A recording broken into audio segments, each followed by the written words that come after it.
الرحمن الرحیم۔ آج آیا صوفیہ مقام کا پوری دنیا میں تذکرہ ہے۔ ترکی کے صدر مقام استنبول میں یہ مقام واقع ہے۔ آج اس کو وہاں کے صدر اردگان نے مسجد کے ہونے کا اعلان کر دیا ہے۔ یہ وہ مقام ہے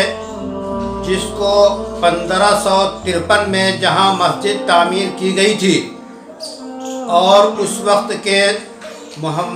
سلطان محمد الفاتح نے استنبول کو فتح کر کے یہاں مسجد قائم کی۔ جب سے مسلسل یہ مسجد رہی۔ 1935 میں جب زوال ہوا، یورپ کا غلبہ ہوا، خلافت کا خاتمہ ہوا، تو اس کو 1935 میں اتاترک نے میوزیم میں تبدیل کر دیا، اور جب سے یہ میوزیم کی حیثیت سے رہی۔ لیکن اس کی ایک اور شناخت ہے۔ مسیحی دنیا میں یہ گرجا گھر کے طاقتور گرجا گھر کی حیثیت سے بھی مشہور و معروف ہے۔ اس سے عیسائی عقائد وابستہ ہیں، ان کی توقعات اور ان کی تمنائیں ہیں، ان کی بہت سی اوہام اور بہت سی امیدیں وابستہ ہیں کہ اس مقام سے ان کو طاقت ملتی ہے۔ اس لیے گرجا گھر ہونے کی حیثیت سے بھی اسے شہرت ملی۔ لیکن واضح رہے کہ صدر ترکی نے اس مقام کو یوں ہی مسجد کے لیے نہیں دیا یا مسجد کا افتتاح نہیں کیا، بلکہ باقاعدہ طور پہ وہاں کی عدالت عالیہ کے قوانین اور فیصلوں کے مراحل سے گزار کر انہوں نے وہاں کے دینی شعبے کے حوالے کیا کہ بحیثیت مسجد اس کا افتتاح کیا گیا۔ بتایا جاتا ہے کہ دستاویزی طور پہ بادشاہ نے اپنی ذاتی رقم سے اس کو خریدا تھا اور وہاں مسجد کی تعمیر کی تھی، جو کہ اس وقت گرجا گھر تھا، اور یورپ میں گرجا گھر کے بیچنے کا اور خرید و فروخت کا رواج ہے، دنیا اسے جانتی ہے۔ اس لحاظ سے ذاتی رقم سے خرید کر مسجد کے لیے انہوں نے وقف کیا، اور لادینیت کے چھا جانے کے بعد جب میوزیم بنا دیا گیا تو رفتہ رفتہ نجم الدین اربکان اور ان کے جانشین طیب اردگان کی کوششوں اور مصلحت آمیز دینی دعوتی تفہیم و فہمائش کے رویے اور طریقے نے آج ترک کو اور ترکی کو، استنبول کو اس مقام پہ لا کھڑا کیا کہ وہ دینیت کے جو ترکی کے صوفیہ مقام کا، آیا صوفیہ کا جو جھومر کی حیثیت سے وہ مسجد تھی، پھر اسی آن بان شان کے ساتھ بحال ہو گئی۔ اس لیے یہ مقام مسرت ہے اہل اسلام کے لیے، مسلمانوں کے لیے، مسلم دنیا کے لیے یہ ایک خوشی کی خبر ہے۔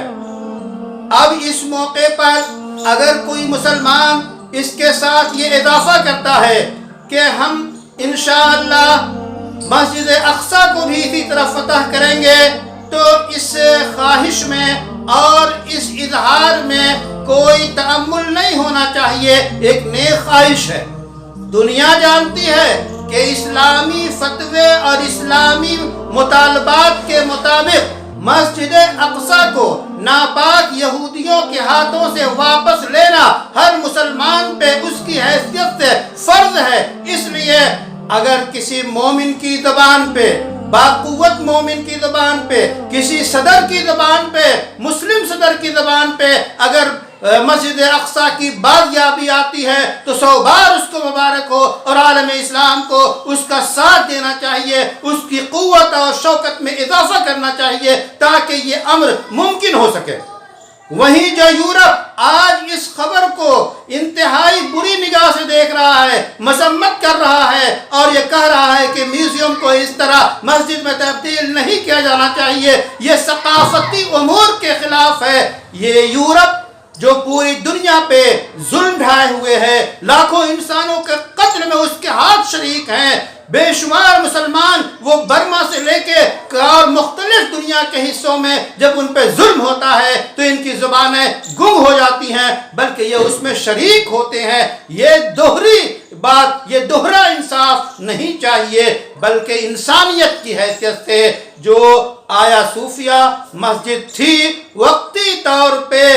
کچھ لادینی لوگوں کی طرف سے میوزیم بنائے جانے کے بعد پھر قانونی طور پہ مسجد بحال کر دی گئی، تو یہ عین قانون ہے، عین دستور ہے، وہاں کے سپریم کورٹ کے قانون اور فیصلے کے مطابق ہے۔ ہمیں اس کا خیر مقدم کرنا چاہیے، اور ہم یہ امید رکھتے ہیں اور خواہش رکھتے ہیں کہ ہر مسجد دنیا میں کہیں بھی ہو، اگر کوئی ظالمانہ طور پہ اس پر قابض ہے تو ہم اسے آزاد کرائیں گے۔ یہ یاد رکھیے، خواہش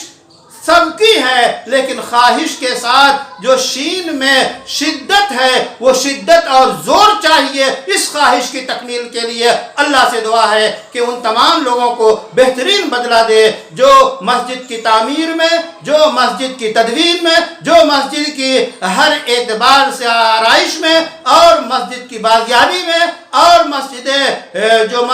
تمام مساجد کا جو محور ہے، مسجد حرام، مسجد نبوی اور مسجد اقصی، یہ تکون ہیں، ان تکون سے جڑے رہنے اور مسجد اقصی کو آزاد کرانے کی توفیق ہمیں ملے، اور آیا صوفیہ مقام کی مسجد کو آباد کرے اللہ، اور وہاں سے وہ کرنیں پھوٹیں جو دین کی شعائیں پھوٹیں، اور جو ہے ترکی اور ترکی سے ملحقہ یورپ اور ساری دنیا اس روشنی کو، اسلام کی روشنی ایک ہے۔ دشمن یہ چاہتے ہیں، یریدون لیطفئوا نور اللہ بافواہہم، وہ چاہتے ہیں کہ اپنی پھوکوں سے چراغ مصطفی کو، چراغ دین کو بجھا دے۔ اللہ تعالیٰ اپنے نور، واللہ متم نور، اللہ اپنے نور کو مکمل کرے گا، دین کو غالب کرے گا۔ اللہ سے دعا ہے خیر فرمائے۔ ربنا تقبل منا انک انت السمیع العلیم